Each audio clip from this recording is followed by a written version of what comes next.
this young lady vanished into thin air. So that was the intriguing part. That was the piece of the puzzle that we had to solve first.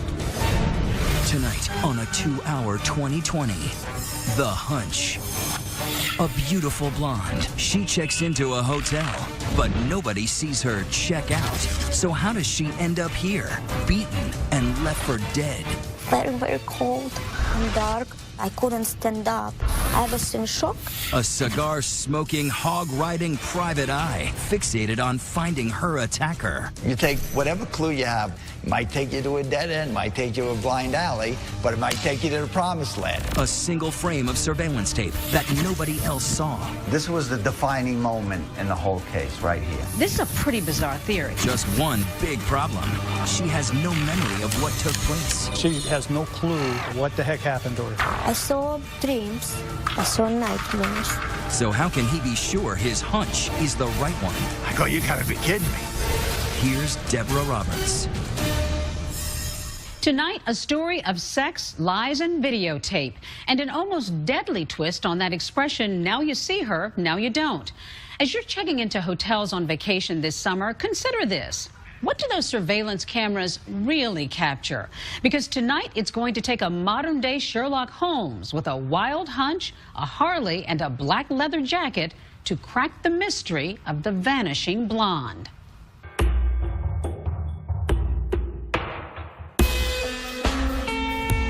It's a quiet, lonely place, a speck of grassy land around an undeveloped cul-de-sac on the outskirts of Miami.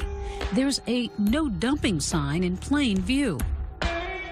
But on the morning of February 21st, 2005, a utility worker passing by notices that someone has ignored it in a big way. Curled up in the grass, a woman, naked, unconscious, and beaten within an inch of her life. The woman was airlifted to Jackson Memorial Hospital's Ryder Trauma Center in critical condition. Pretty much somebody dumped her out there. To die? Yes. So it was pretty amazing that she was found alive. Absolutely. Miami-Dade detective Alan Foote caught the case of the mystery woman with no ID. Boy, I've got a Jane Doe on my hands. She was beat up and cut up. She had cuts on her face. She has swollen jaws, bruises on her body. And unconscious. And unconscious. At the crime scene, one potential clue, a blue blanket. Police have it tested for trace evidence. It turns up nothing. They also canvass houses nearby. Try to see if anybody noticed anything, and of course, we got no response there. I didn't see anything or heard anything. As the news spreads, there's no clothing, there's no license or anything that would distinguish who she is. The mystery deepens. The victim remains unconscious until the following day. Then the darkness recedes. I woke up. I had a lot of pain. I remember somebody asked me what was my name. And what did you learn about her once she came to? She was able to write some information down on a piece of paper. The petite mystery woman still can't speak, but she scrawled out some basic information. Her name is Inna Budnitska. She's from Ukraine, and she works for one of the many cruise lines that operate in Miami. I wanted to have an occupation in my life. I want to be someone. That all makes sense. But what about this? Her attorney's name? Yes, her attorney's name. Did that strike you as a little strange? Yes, it did. I did not know whether she was involved in something civil or something criminal. But for someone to ask for an attorney as a victim right off the bat does throw a red flag. Maybe they thought it was unusual that someone would ask for an attorney, but this woman had a horrific assault and probably was reaching for anything that she could. Here's her story. Inna has been injured on the ship and has filed suit against the cruise line. That's why she had an attorney. Yes, I didn't know nobody. I was alone up here. So the only one person who I knew, that was my attorney. That was my lawyer. While she's convalescing from her injury, Inna's being housed by the cruise line at this hotel, the Airport Regency, about 10 miles east of the vacant lot where she was found.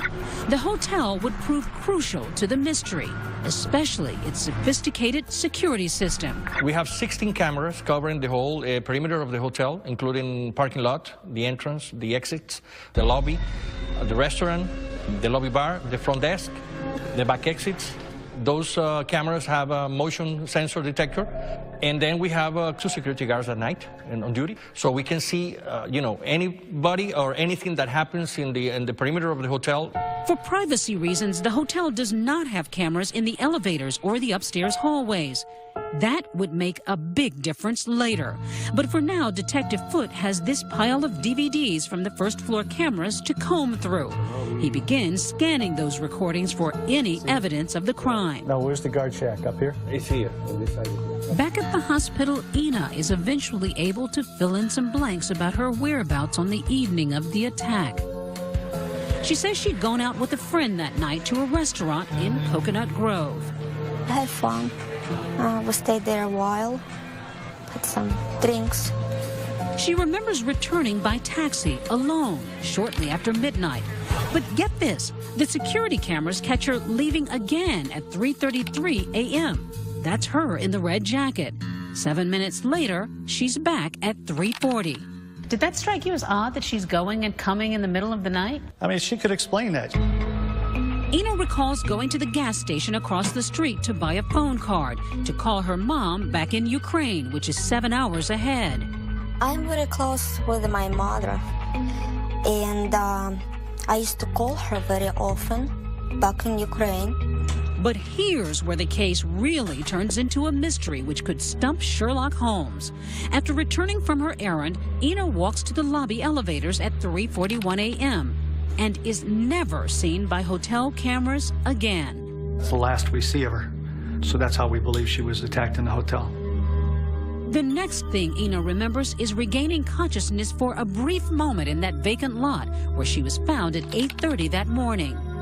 It was very cold. If I remember, it was like very, very cold and dark and cold. I couldn't stand up and I could not walk.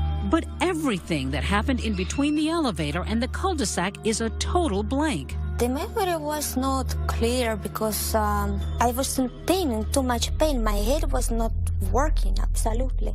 I was in shock. The biggest mystery, of course, is how did she get out of the hotel? Do you come up with any theories? I was looking for anything. Police are confounded. They even inspect the landscaping below Ina's 4th-story room on the off chance she might have been lowered or dropped from there. I'm looking in her room over the balcony. I'm looking in the bushes to see if a body was thrown over and there was a body imprint, or if maybe she was lowered by rope. That was kind of a long shot. Long shot. A long shot that didn't pay off. No evidence of Ina being lowered from the window. This case is a bona fide whodunit. New questions and suspects popping up faster than any answers.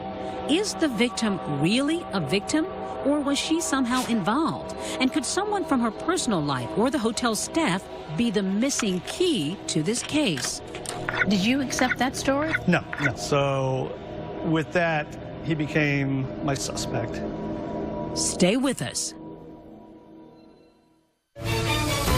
2020 continues. Here again, Deborah Roberts. It's a haunting mystery. Who attacked a young woman and left her for dead in this vacant cul-de-sac?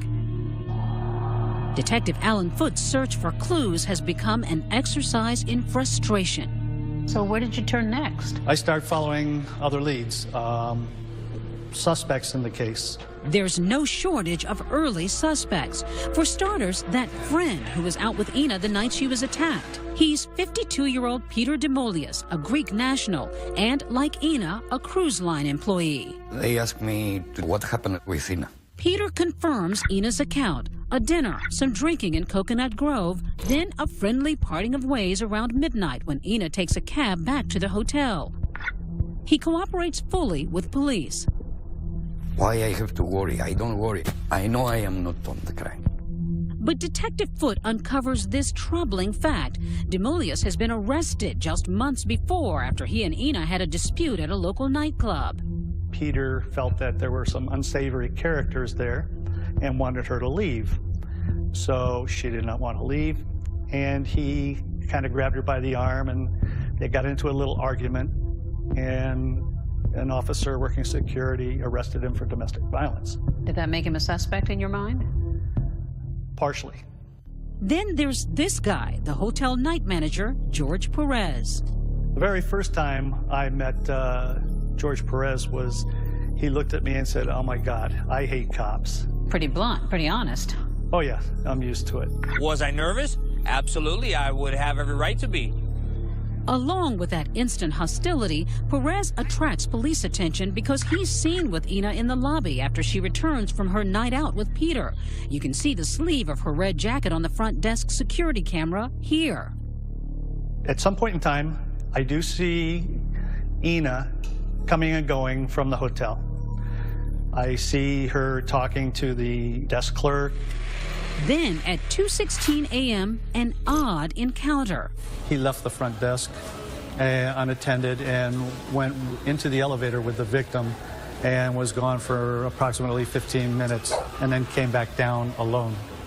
Perez initially says he helped Ina to her room because she'd had too much to drink. So I escorted her, made sure she got into the room safely, came back down to my post. Did she look intoxicated on the tape to you? No, no. So with that, he became my second suspect. In fact, Perez would later admit that he'd been socializing with Ina. I was friends with her in the workplace. I also had a friendship with her outside of the workplace. I thought very highly of her. Given that Perez had a master key to all the rooms, the lead is promising. By now, one solid piece of evidence has emerged. DNA from the attacker was recovered from Ina's body because she wasn't just beaten, she was also raped. Samples are obtained from both suspects. Which I voluntarily agreed to without a problem. Also, I don't afraid about that. Now possibly an even bigger break.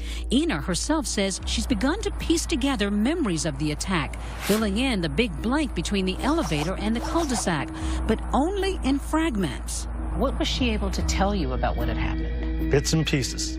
I saw dreams. I saw nightmares. For me, it was very difficult to realize what was the reality, what was not the reality. Now, she had a picture of the guys who had assaulted her. There were two white gentlemen. I don't think she could give me an age. They were either Hispanic or European accents. I remember, I guess, at least two other people.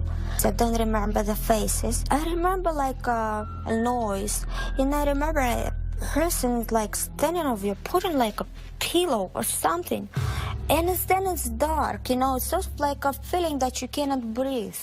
Ina even undergoes hypnosis to clarify her memories. She recalls being carried down a back staircase out into a car, driving somewhere, and being raped in the back seat. I remember, like, somebody hits you all the time. I remember a laugh. Somebody was laughing at this point. But for every promising leads, there are twice as many disorienting puzzles. For one thing, Ina's certain she was attacked in her room, but that certainty just adds to Detective Foot's headaches.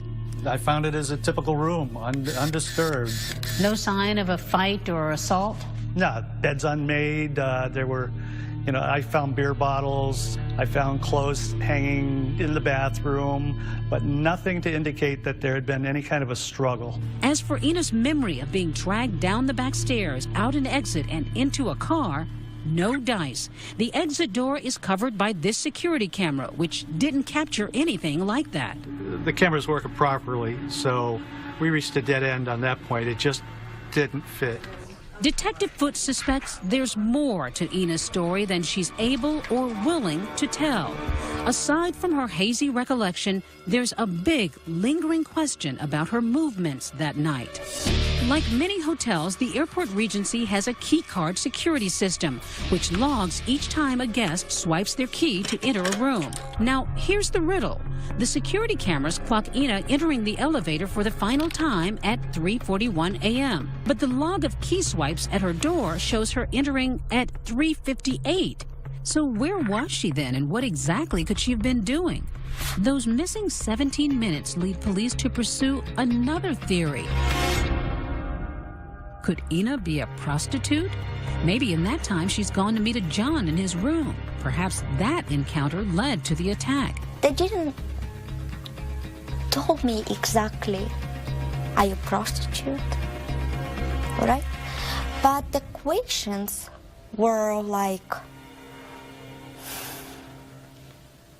you know, if I ever had a sex for money, and if this kind of question, it was emotionally difficult, very, very, very difficult. Police pursue that theory, but as the investigation proceeds, I'm picking up absolutely zilch, nothing to indicate that she was a prostitute. So that left you kind of at a dead end at that point. Right. For months, the case would remain a puzzle, scattered in pieces. And to finally solve it, police would turn to an unlikely source with an even more unlikely theory. I could feel it. I knew this was the guy. Stay with us.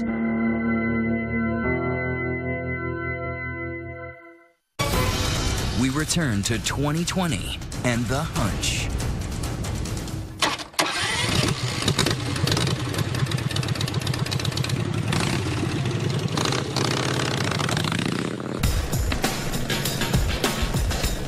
If you've ever met private investigator Ken Brennan, no doubt you remember him. I don't know, I like to say Ken Brennan's just an honest, straightforward guy. Kind of easy to read. What you see is what you get. When he's not riding motorcycles or pumping iron, he spends his time doing what he really enjoys, solving crimes. What is it about this kind of work that attracts you? Who doesn't like catching bad guys, you know? That's quite rewarding in itself, and something I've always, you know, enjoyed doing, even when I was a youngster. After decades in law enforcement, first as a police officer on Long Island, New York, then as a DEA agent in Florida, I've been working in law enforcement since 1975. Brennan now works as a private investigator. Is it true that you've never taken a sick day? No, I really haven't. When you enjoy what you're doing, it never seems like a job then. It seems Brennan has a particular devotion to solving sex crimes. To this day, he still carries around the arrest file for the first sexual predator he ever interrogated. They're the worst crimes, I feel, of all of them. And there's too many of them out there that aren't solved. By November 2005, nearly 9 months after Ina Budnitska had been attacked, the case of the airport Regency rapist was on a slow boat to the cold case file. Were you thinking at any point that this case is just unsolvable? I don't like to think that, and I really didn't think that. I always kept hope that something would eventually solve the case. I don't like to give up. In the aftermath of her attack, Ina has filed a multi-million-dollar lawsuit against the hotel. We felt they could have had better security. They weren't monitoring the security cameras correctly. They let an assailant onto the grounds of the hotel. Where were the security? Why and how somebody would get into your room without the key? How? The hotel denies any wrongdoing and needs an investigator to disprove the woman's claims. That's where Ken Brennan comes in. We have to clear the responsibility of the hotel. What happened in our hotel, it can happen in the best hotel in the world. The biggest glaring thing was that nobody really knew how it occurred. Everybody loves a good mystery, you know, and everybody wants to be the ability to solve something that somebody wasn't able to do before. So, of course, that would be rewarding. Like many city detectives, Alan Foote isn't wild about private eyes. What did you think of Ken Brennan when you first laid eyes on him? This guy's going to drive me nuts. But Brennan isn't your typical hired gun, and Foote has a hunch he's somehow different. Maybe it's his experience, maybe his straight talk. Most police officers don't like PIs. How'd you get him to accept and to trust you? They said, hey, listen, Alan, I'm not going to mess up your case. You know, I'm not going to screw it up. If we're going to solve this thing, we're going to be a team. We're going to work it together. You don't like PIs, but yet you trusted him. Why? There was just something about him that was honest. I really felt that he was going to do what he said. One of the first things Foote shares is the DNA results that have come back on his first two suspects, Ina's friend, Peter Demolius, and night manager, George Perez, both negative. I was cleared of any charges because apparently, I had nothing to do with it. So those two are eliminated. But Brennan shares the detective's suspicions about Ina herself. So he goes back to that cul-de-sac and interviews the neighbors. Remember about that? They were exactly where they across the street. He combs through Ina's background, even puts her under surveillance. There was nothing indicative of her being a prostitute. So you ruled that out? So I ruled that out pretty readily in the very beginning of the investigation. I knew who I was. I know who I am. Still, there's that strange 17-minute gap between the security camera at the elevator and the key card swipe at Ina's door. Where'd she been? I said, well, listen, did anybody bother to take the time to find out if the time stamp on the security cameras, if that matched the time stamp on the card access system, which nobody ever did. And it turns out when we did do that, there was a 17-minute lapse. So that mystery is solved. So that mystery was solved. Now, Brennan has another hunch that the entire incident could have been an elaborate scheme to shake down the hotel. I thought that in this particular case that it might have been a possibility that she could have been involved in some kind of a scam, that the whole purpose was to try to obtain money from either the insurance company or from the hotel itself. It happens all over the world. Because she was filing a lawsuit against the hotel, a big lawsuit. Exactly, and she didn't make a very good witness because she flip-flopped on a lot of the statements that she had given to police. It just made me to laugh. I mean, I don't know from where did they take this and who came up with this idea. The only thing Brennan has resembling a witness statement is Ina's muddled memory about being attacked in her room by a number of men. So he takes a novel approach to that evidence. He throws it out. The last thing that I put faith in is a victim statement, because when something traumatic happens to them, their memory becomes distorted. The thing you have to base your decisions on and where you head in an investigation is based on the evidence. What evidence do you have at that particular time? That means one thing.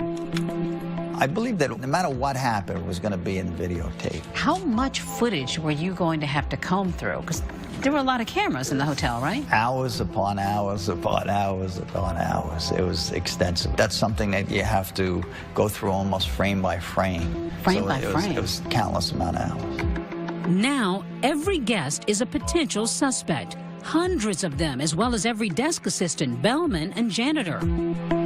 You had to watch each and every frame on every video because we were originally looking for possibly an employee that might have moved one of the cameras out of the location it was originally at and maybe possibly snuck the victim past that way. Slowly but surely, Brennan eliminates every suspect.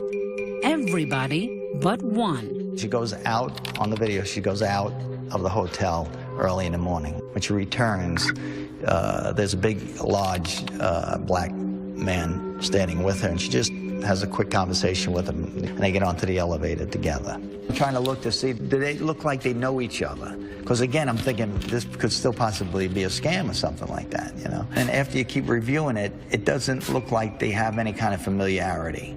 He's just offering her to walk in front. She's not acknowledging him like she knows him. Brennan's now rejected his own conspiracy theory. It didn't appear to be staged at all.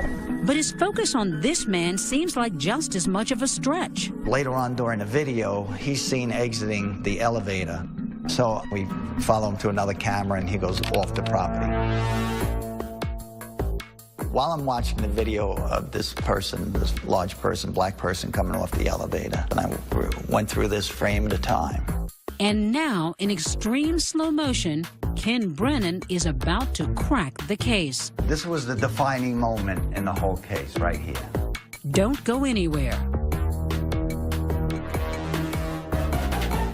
So what do you think Ken Brennan has spotted on that surveillance footage? Any guesses?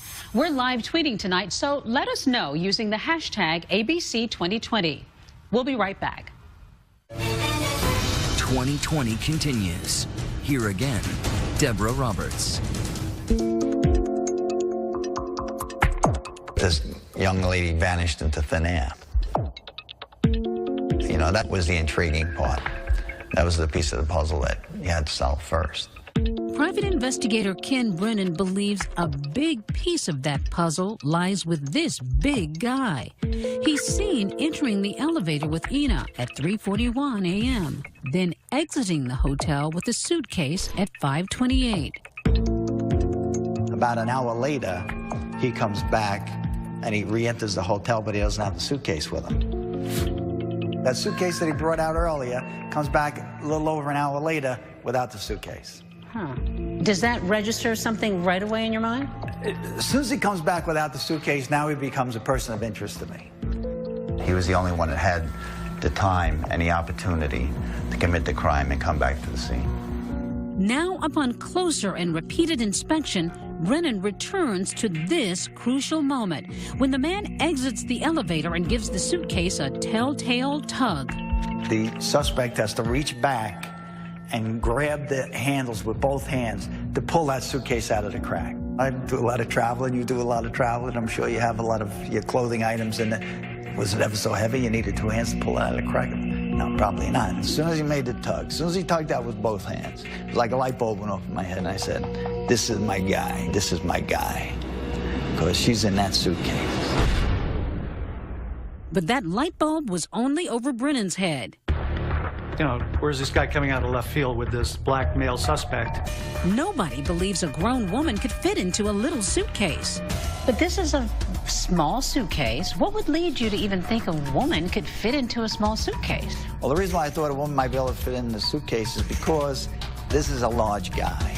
So our frame of reference on how large a suitcase is might be a little off.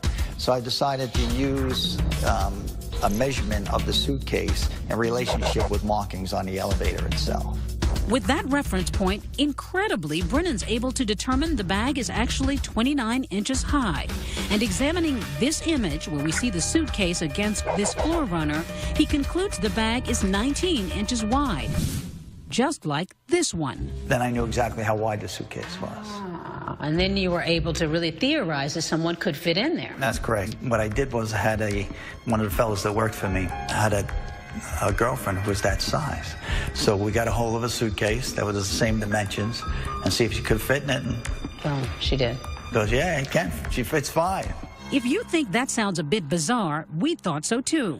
So we went to a local gymnastics school and asked these two instructors to help us. This woman stands 5'3", just like Ina, and sure enough, she fits comfortably inside the suitcase and gets zipped in by her friend. She'll be okay.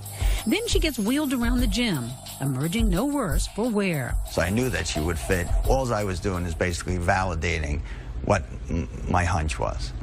Brennan has now deduced the one theory of the case which matches all the evidence. This man attacked Ina sometime after they entered the elevator together. He dragged her body out of the hotel in this suitcase, drove off with her, dumped her body at that vacant lot, then returned. All the puzzles started fitting together at that particular point, and I knew I had my guy. Then I just had to find out who the heck he was. But it's still too early for high fives. Isolating the perpetrator on video is one thing, catching him another. And for Ken Brennan, that job is quickly becoming an obsession. I said, hell or high water, I know I'm right. I could feel it. I knew this was the guy, and I was going to catch this guy. See what's next. We return to 2020 and The Hunch. When Ken Brennan first floated his theory of the crime, that the woman had been attacked by this large man and dragged out of the airport Regency in his suitcase, Detective Alan Foote thought it was a bad joke. Are you thinking that maybe he's a little out there? Sometimes we're all out there, but it's a lead. It's not on my priority because I'm not looking for blackmail. I'm putting this lead off to the side while I pursue the leads that I have. Even Brennan's employers were skeptical. This is a pretty bizarre theory. How does this go over with the hotel? Well, it didn't really go over with the hotel too much either. In fact, one of the owners said, what the hell kind of an investigator are you? He goes, you're telling me it's this big black guy. Everybody else says it's, and she says it's two white Hispanic, you know, where's this coming from? You know, what kind of investigator are you? And they all started laughing inside the room. And that's what really pissed me off. And I said, hell or high water, I'm going to find out. I'm going to prove to these people that I'm right. I know I'm right. I could feel it. I knew this was the guy. I was going to catch this guy. There's some debate among Brennan's clients, the Airport Regency Hotel and its insurer, about whether to continue the investigation and find the attacker or just settle the lawsuit with Ina and walk away. But the hotel's vice president, Jose Vasquez, keeps Brennan in the game. There was no way that we quit that moment. We wanted to go up to the end. So it was because of his little bit of arm twisting that we were able to carry on with the investigation. So now you're focused on this big, tall, black guy with a bag that you've seen on camera.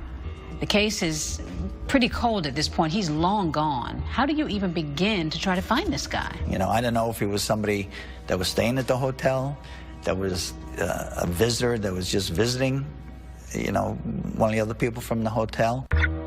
If this guy just walked off the street, you know, we didn't know. So that was the next part of the investigation. The hotel photocopies the IDs of registered guests, but as you can see, the facial images are unrecognizable and thus useless. So you go back to the tape. So I go back to the tape. And what do you find? I was looking to see if he had any interaction with any of the other people at the hotel. And he does. He ends up interacting with another black fellow. And take a look at this. The second man is often seen wearing a lanyard around his neck with what looks like a name tag. I'm trying to find out why he's wearing this name tag. The problem? It's impossible to make out the name with the naked eye. So Brennan calls up the people who own the most powerful telescopes in the world, NASA. I say, listen, you know, I know you guys look at, you know, digital photography from, you know, light years away. You know, maybe you could help me out on this case that I'm working. But for this mission, not even NASA had the right stuff. So they couldn't do it? No, so they informed me, listen, you know, we tried, but we're not able to get that for you. So I said, okay, fine, you know, let's go back to the tape. Fortunately, the next clue is spelled out in bold letters. Later on in the video, when he's out by the hallway, you can clearly see that this says Mercury. But I just didn't. What's Mercury? That was the problem. I didn't know. Mercury. Is it the car, the planet, the element? There's no way to tell until in another critical frame of video, Brennan notices another word written on the back of that same shirt. You can clearly make out a V and an O, but it was difficult to see what was in the middle. And for whatever reason, I don't know. I think that says Verado. What the hell's a Verado? I said, I don't know, but let's find out. So then I went online and did a search. And I got a hit, and it showed that Mercury Marine made a brand new outboard engine by the name of Verado.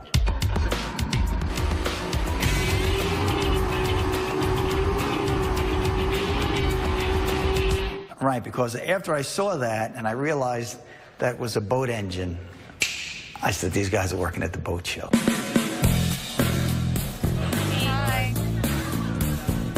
In fact, the Miami Boat Show was held the same week of the crime, and as usual, Mercury was the major exhibitor.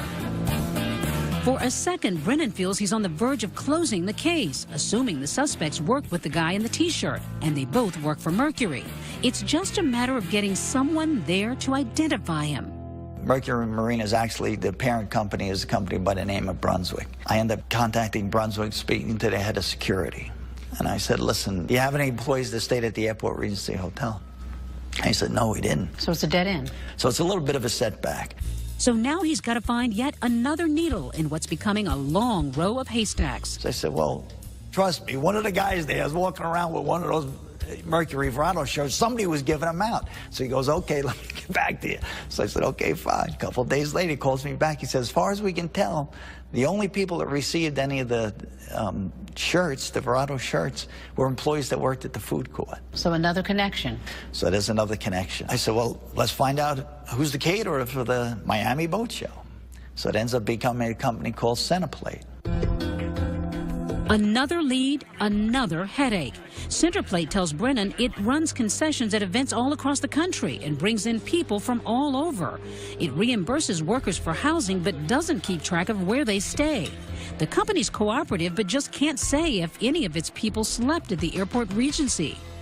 For Brennan, another possible dead end. I've come a long way, and I said, I'm not going to give up on this guy yet. I said, listen, he's really distinctive. The guy's about 6'4".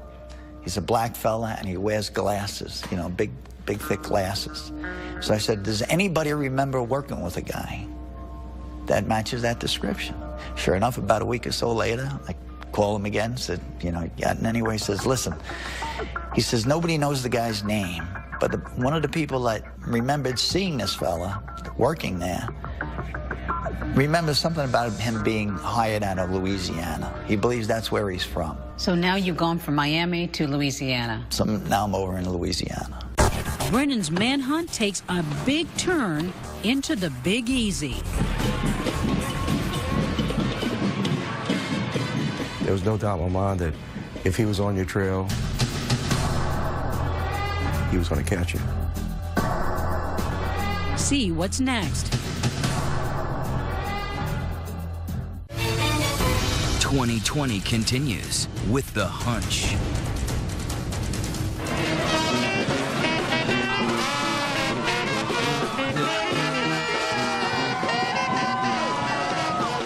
Mardi Gras in New Orleans. It's the year's biggest party. I think the thing you miss the most when I retire is Mardi Gras.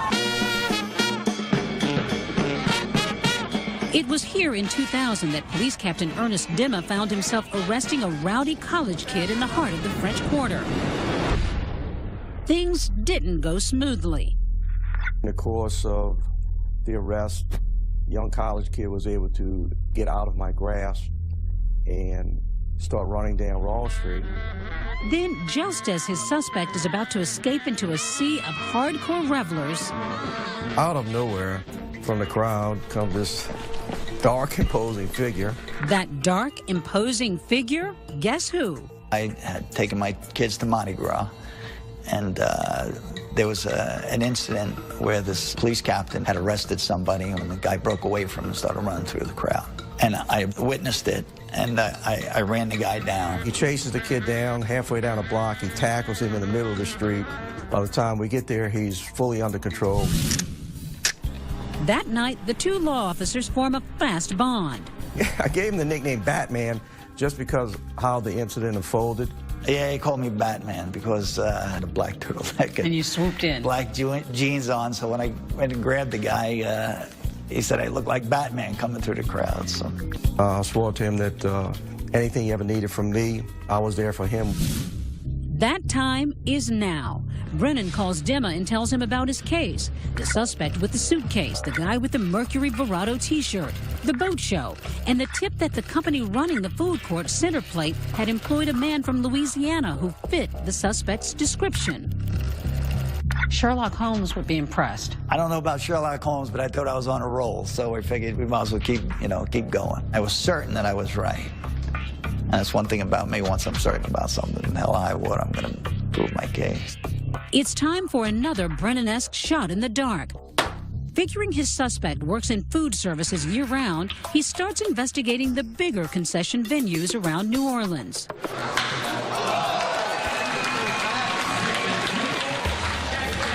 Places like Zephyr Field, the local minor league baseball stadium, and of course, the Superdome.